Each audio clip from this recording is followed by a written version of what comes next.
सज्जनों, श्री रामचरितमानस दिव्य ग्रंथ में अध्यात्म तत्व से तो भरा पड़ा हुआ है। लौकिक व्यवहारिक पक्ष भी आपको सीखने को मिलेगा। पिता पुत्र का संबंध, माँ बेटे का संबंध, भाई भाई का संबंध और राजा प्रजा का संबंध कैसा होना चाहिए, इसके साथ साथ कैसा बोलना चाहिए, कैसे चलना चाहिए, कैसे हंसना चाहिए। जो श्री राम को ईश्वर के रूप में जानते थे वे तो श्री राम से प्रेम करते ही थे, लेकिन जिनके मन में महाराज दशरथ के प्रति या कोई अन्य खटास था वे भी श्री राम के प्रति अत्यधिक आकृष्ट हो जाते थे। और उनमें आकर्षण जिस बात के लिए था उसके लिए गोस्वामी जी कहते हैं, बैरु राम बड़ाई करहीं, बोलन चलन विनय मन हरहीं। श्री राम की वाणी ऐसी है, श्री राम का चलना ऐसा है, उनकी विनम्रता ऐसी है कि जिसके मन में विरोध की भावना है वह भी जब प्रभु की वचन रचना को देखता है, सुनता है तो मुग्ध हो जाता है। भगवान परशुराम प्रारंभ में तो कुछ कठोर शब्द बोलते हैं, पर भगवान श्री राम की शब्द रचना से इतने अधिक प्रभावित होते हैं कि जाते जाते श्री राम को बड़ी अद्भुत उपाधि देकर जाते हैं। उन्होंने कहा, राघवेंद्र तुम तो विनयशील करुणा गुण सागर हो। इसका अभिप्राय कि हमारे जीवन में विनय चाहिए, शील चाहिए और करुणा चाहिए। अपने से जो छोटे हैं उनके प्रति करुणा कीजिए, जो बड़े हैं उनसे विनयपूर्वक व्यवहार रखिए और जो बराबरी के हैं उनके प्रति शील का व्यवहार कीजिए। भगवान श्री राम के चरित्र में आपको सर्वत्र यह मिलेगा। परशुराम जी प्रशंसा करते हुए कहते हैं, विनयशील करुणा गुण सागर और जयति वचन रचना अति नागर। आप वचन रचना में अत्यंत निपुण हैं। आप जानते हैं कि बड़ों से कैसे बोलना चाहिए, कठोर से कठोर बात भी कैसे कहनी चाहिए, क्योंकि ऐसा भी तो हो सकता है कि अपने से द्वारा कभी भूल हो रही हो। इस स्थिति में हमारी भूमिका क्या होनी चाहिए, इसे आप भली भांति जानते हैं। भगवान राम का जो सामंजस्य का स्वभाव है वह प्रकट हो जाता है, क्योंकि एक ओर से लक्ष्मण जी युवा हैं और परशुराम जी आयु की दृष्टि से बड़े पुरातन हैं। एक ओर लक्ष्मण जी की तेजस्विता है, युवक की तेजस्विता है, दूसरी ओर वृद्ध पुरातन ब्राह्मण परशुराम का अपना स्वभाव है। परशुराम जी ने सचमुच बड़े बड़े कार्य किए हैं। उन्होंने अपराधियों को दंड दिया, जीवन में कभी भी लोभ को स्वीकार नहीं किया, वासना को स्वीकार नहीं किया। लेकिन इतना होते हुए कभी कभी जो कमी आ जाती है वह परशुराम जी में आ गई। उनको अपनी पुरानी बातें इतनी याद आती हैं। वे जब देखते हैं कि दूसरा उसे महत्व नहीं दे रहा है तो उन्हें बहुत बुरा लगता है। इसलिए भगवान श्री राम जब कह देते हैं कि आप वंदनीय ब्राह्मण हैं तो वे बिगड़ कर कहते हैं, निपट हैं द्विज करी जहान सिमोही। मैं कोरा ब्राह्मण नहीं हूँ, मैं तो दूसरी तरह का ब्राह्मण हूँ। और तब वे अपना इतिहास सुनाते हुए कहते हैं, तुम जानते हो मैंने कैसे यज्ञ किए हैं। इसका वर्णन बहुत बड़ा लंबा चौड़ा करते हैं। लक्ष्मण जी तेजस्वी स्वभाव के हैं और नौकों में तो यह प्रवृत्ति तेजस्विता की होती ही है। परशुराम जी चाहते हैं कि लक्ष्मण जी झुके, पर लक्ष्मण जी ईंट का जवाब पत्थर से देते हैं। लक्ष्मण जी जब परशुराम जी से बोलते हैं तो परशुराम जी को लगता है कि यह मेरे इतिहास से परिचित नहीं है, तभी तो इतनी ढिठाई कर रहा है। इसलिए वे विश्वामित्र जी से कहते हैं, यह बालक तो बोलता ही चला जा रहा है, अगर तुम इसकी रक्षा करना चाहते हो तो तुम हट कहूँ जो चहूँ उबारा, कही प्रताप बल रोष हमारा। मेरा प्रताप, मेरा बल और मेरा क्रोध इसे बताओ। और जब यह उससे सुन लेगा तो इसकी हेकड़ी शांत हो जाएगी। विश्वामित्र जी तो चुप रह गए, कुछ बोले नहीं। पर लक्ष्मण जी ने तुरंत व्यंग भरा उत्तर देते हुए कहा, अपने मुँह तुम आपन करनी, बार अनेक भांति बहु बरनी। नहीं संतोष सुत पुनि कछु कहूँ, जनरी सरो की दुसह दुख सहूँ। महाराज, आपके प्रताप को आपसे बढ़िया कौन सुना सकता है।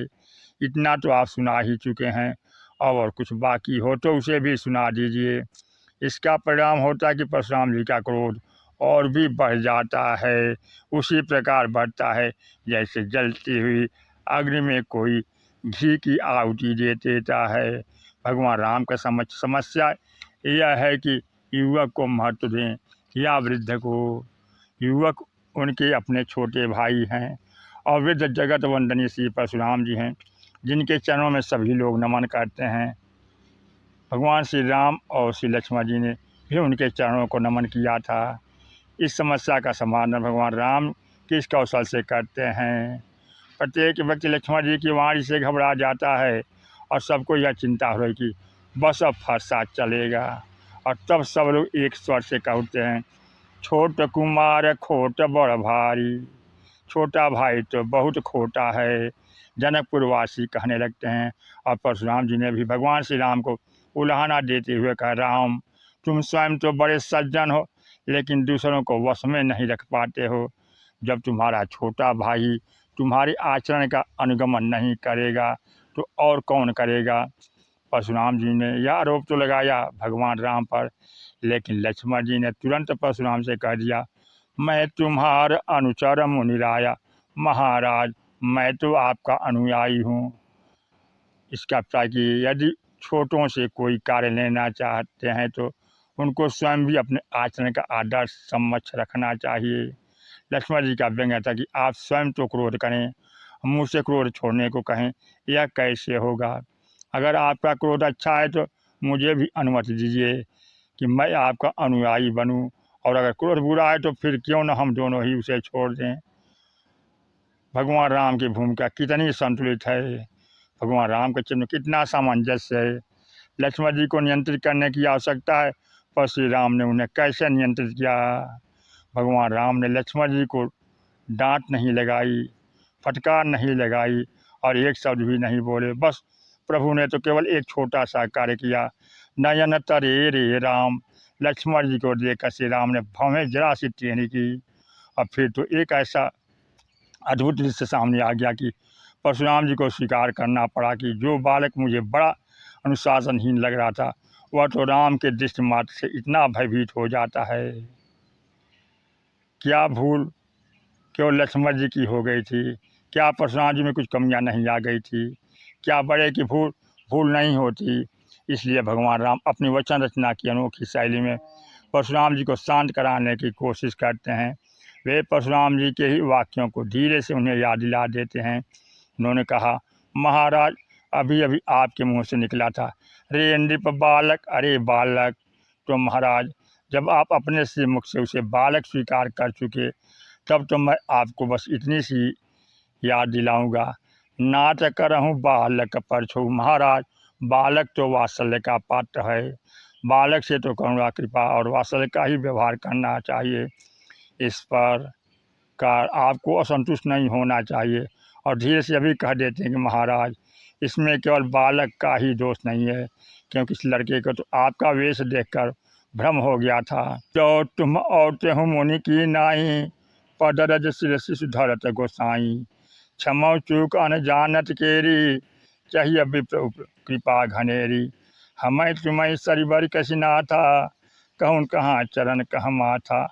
राम मात्र लघु नाम हमारा, पर सहित बड़ नाम तुम्हारा। देव एक गुण धनुष हमारे, न गुण परम पुनि तुम्हारे। सब प्रकार हम तुम सुनहारे, इसलिए क्षमा विप्र अपराध हमारे। भगवान श्री राम ने कहा, महाराज आपका वेश देखकर इस लड़के को जोश आ गया। अगर आप फरसा और धनुष बाण लेकर न आते तो मैं निश्चित विश्वास दिलाता हूँ कि जो तुम औते मुनि की नाई, पद रज सिर शिशु धरत गोसाई। तब तो बालक वंदना ही करता। कहा भगवान राम, नहीं लक्ष्मण, अब सीमा लागने की आवश्यकता नहीं है, बस अब शांत हो जाओ। और दूसरी ओर बड़े के चरणों में प्रणाम करके कहा, महाराज बालक के प्रति जैसी दृष्टि चाहिए वही दृष्टि आप रखें। बालक के मन में बड़े को देकर भ्रांति उत्पन्न हो, ऐसा कार्य बड़ों के द्वारा नहीं होना चाहिए। इस प्रसंग में भगवान श्री राम भी सत्य बोलते हैं और श्री लक्ष्मण जी भी सत्य हैं बोलते हैं, पर दोनों के सत्य में थोड़ा सा अंतर है। जैसे कोई बढ़िया जलेबी शुद्ध घी में बनाए तो, लेकिन बिना शीरे में डुबोए अगर किसी को खाने को दे दे तो बेचारा खाने वाला शुद्ध घी की जलेबी का स्वाद अच्छे से नहीं ले पाएगा। इसी प्रकार लक्ष्मण जी तो शुद्ध सत्य के घी को पकाकर सीधे ही शब्द दे देते हैं, पर भगवान राम उसे सील के सीधे में डुबोकर परशुराम जी के सामने रखते हैं। तो परशुराम जी बड़ा आनंद पाते हैं। भगवान श्री राम की मधुर तथा आनंद भरे वाणी में स्तुति करते हुए उपाधि दे देते हैं, विनयशील करुणा गुण सागर जी अति बचन रचना अति नागर। राम की यह पद्धति बहुत प्रशंसनीय है। हमारा जब किसी से मतभेद होता है तो उससे वार्तालाप का प्रारंभ हम खंडन से ही करते हैं, पर मतभेद हेतु भी बोलना कैसे शुरू करें, इसे तो भगवान राम से सीखें।